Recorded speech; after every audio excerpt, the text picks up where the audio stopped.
Okay, so I'm going to talk about Module 2, but before I start talking about Module 2, I want to talk a little bit about discussion boards postings. I've started grading their discussion boards. I'm still grading them. Hopefully, I plan on having them back to you on Wednesday.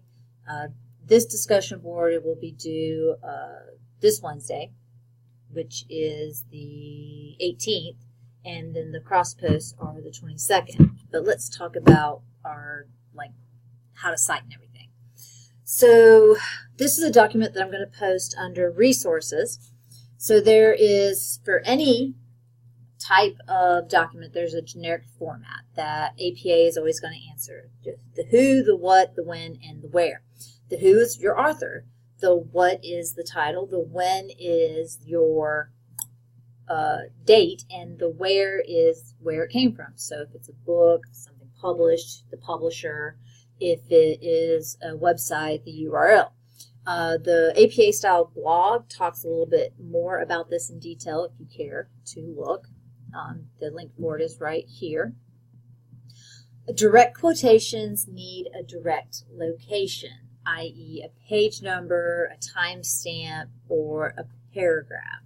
So if you are going to directly quote something, you need to make sure that your reference has one of those three things. So if it's from a journal article, it's going to have a page number. If it's a video, it's going to have a timestamp. If it's a website, it's going to have a paragraph number. There's specific documenting requirements to these things. There's your short version and your long version.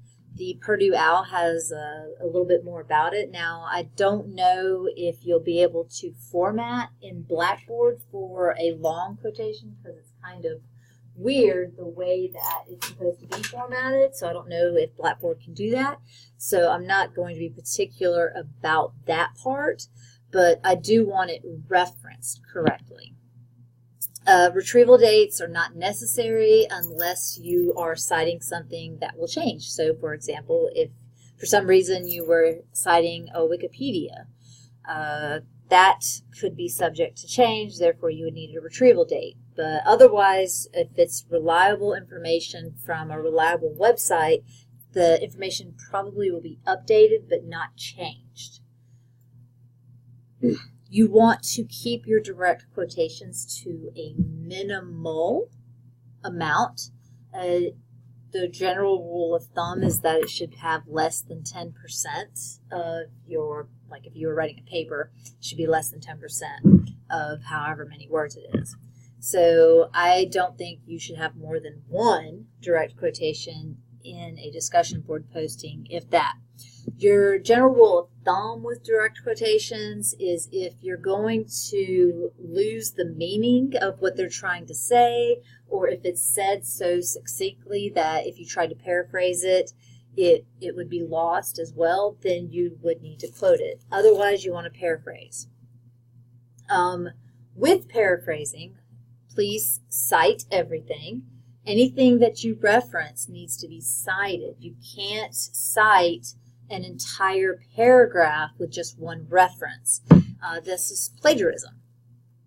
So if you go to, this is number 8, any information needs to be cited. If you go to this website from Rasmussen College, it will walk you through the wrong way to cite, the right way to cite, and the way that looks good as well. Whenever you are using APA, anytime you have a proper noun, it should be capitalized. Now, in your reference list, your punctuation is a little bit different, as it's all pretty much lowercase after the first word, unless it's a proper noun. So if the title had the United States of America in it, it would not be lowercase, it would be capital. So please pay attention to how to go to Purdue OWL and look at your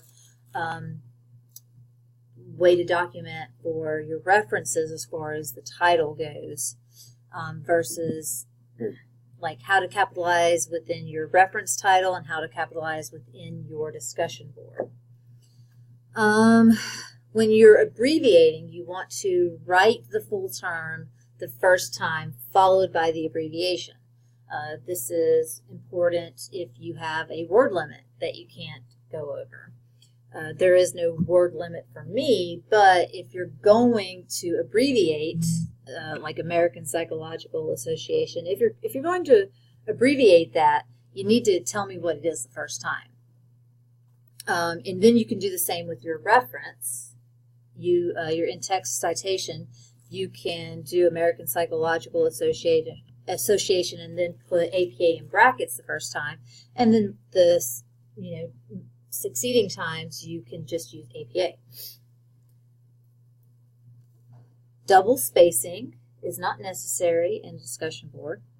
You do not need to put your name, the date. You don't need to do any of that. The timestamp is on there. Your name is on there. I don't need that information.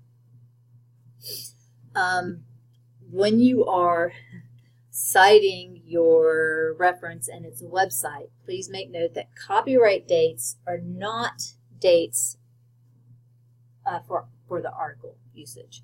If you come across a website that only has a copyright date, then you need to say that it doesn't have a date, so n.d. Most websites are going to have like an updated underneath the title or a date underneath the title. But if it's a copyright date, that is not the correct date. You also need to make sure your websites are a reliable source of information. Multiple topics require multiple paragraphs. Please do not give me one long paragraph. If you talk about 4 or 5 different things within that paragraph, it needs to have 4 or 5 paragraphs instead of one long paragraph. You want to proofread your document before posting it, or your discussion board before posting it, because sometimes we make mistakes. We're all human and we're going to make mistakes. So by proofreading our documents or our discussion board, we hopefully will not make silly ones. So you want to proofread for any type of, like grammatical errors that are red flags, or any type of spelling or the misuse of vocabulary, such as there, and there. Please refrain from any type of jargon in your discussion board. I know that this is an informal setting, but you still do not want to use jargon in the discussion board posting. If you do plan on continuing your education and you're going to get your master's or you're going to get a doctorate, your teachers will tear you up should you use jargon in your discussion board. And I've already talked about it with number 8, but again, it's worth repeating. Do not plagiarize. So this week we're going to talk about the Code of Ethics. And the overview, one of the guiding principles for nurses is the Code of Ethics. The Code of Ethics is how it should be what drives our practice. It was created in 1950, but it has been updated. The most recent update was 2015. There are 9 provisions that are outlined that help provide guidance for nurses to provide safe and ethical care. So we will look at the Code of Ethics in more detail and how it impacts our everyday nursing practice, and it does. Our objectives for this is to relate the Nursing Code of Ethics to our nursing practice, analyze personal values and sociocultural issues that influence approaches to ethics issues, and debate current issues related to ethical, legal, and political concerns in nursing profession and nursing practice. The ethical issues that nurses face can be very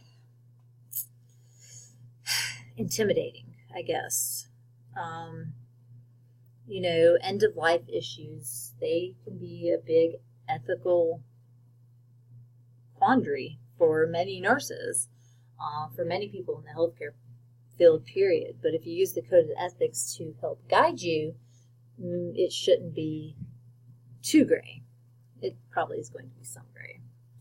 The to-do list for this week, you want to do the reading, which is reading the Code of Ethics for Nurses with Interpretive Statements by the American Nurses Association, which has been released in 2015, the most recent update. It's available at that URL. It's 64 pages, and it talks about each provision in detail. So I think it's a very interesting read, and I think you'll learn a lot from it. Then there is a video that is posted.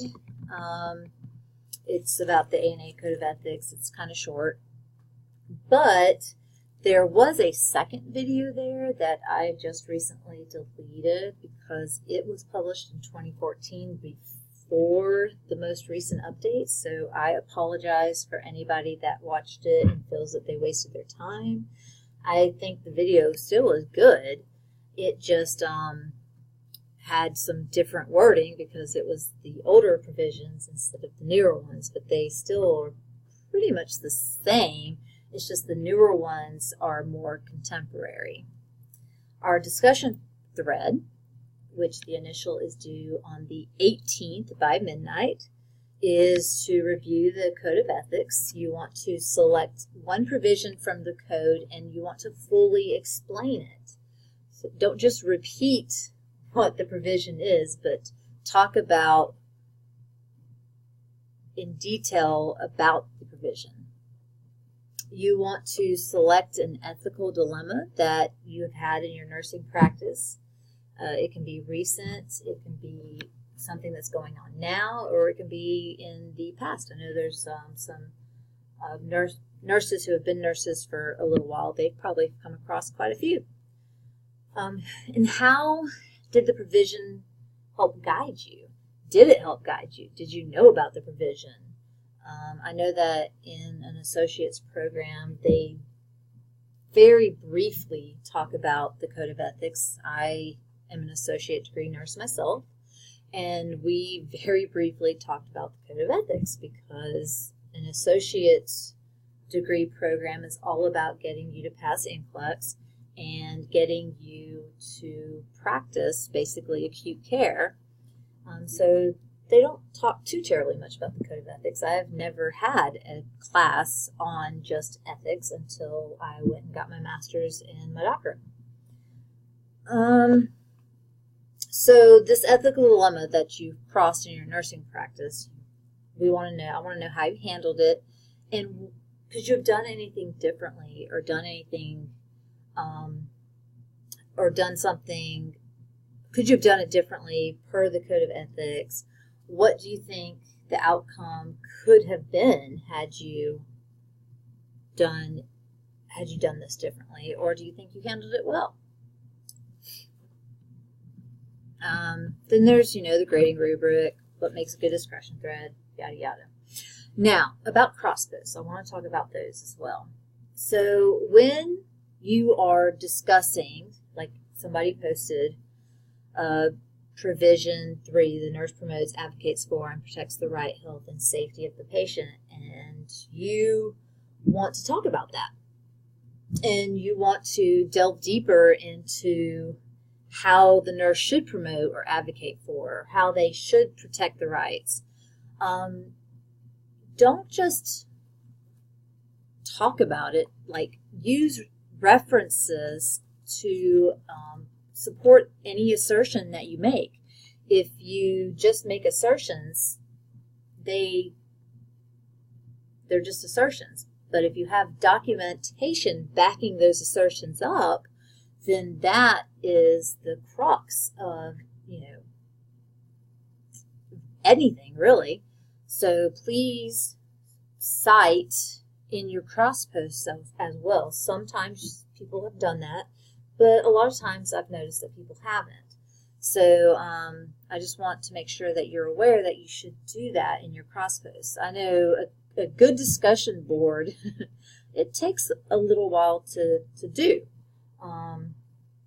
I know that I've spent an hour or two on discussion boards in the past, maybe even longer, sometimes 5 or 6 hours, but that's hopefully not happening at this level. So anyways, so that is what we're going to talk about this week. If you have any questions, please post them on the discussion boards or email me separately if you're not comfortable with talking about it in front of everybody. If you need anything, please ask. I am here to help you succeed. Thanks.